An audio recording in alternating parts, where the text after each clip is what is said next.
ભરૂચ જિલ્લાના ઝઘડિયા તાલુકાના ઉમરલાથી રાયસિંગપુરા વચ્ચે આવેલ નાળા નજીક બે ઈસમોએ ઝેરી દવા પી આત્મહત્યા કરતા સમગ્ર પંથકમાં ચકચાર મચી જવા પામી હતી.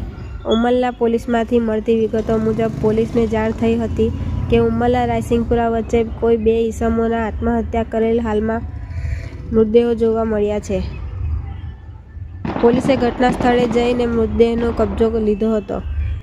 પોલીસ તપાસ દરમિયાન જાણવા મળ્યું હતું કે આ મૃતદેહો સુરત જિલ્લાના કામરેજ ખાતે રહેતા પિતા પુત્રના છે. કામરેજના ભરતભાઈ અંબાલાલ પટેલ ઉંમર વર્ષ 58 અને તેમનો પુત્ર અમિતકુમાર ભરતભાઈ પટેલ ઉંમર વર્ષ 27 નાએ ઉમરલા નજીક કોઈ ઝેરી દવા પીને આત્મહત્યા કરી હોવાનું બહાર આવ્યું છે.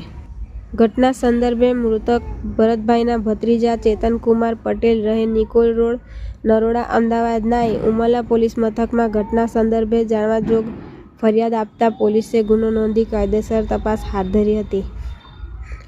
જોકે પિતા પુત્રએ એક સાથે કરેલ આત્મહત્યાનું કારણ જાણી શકાયું નથી, પરંતુ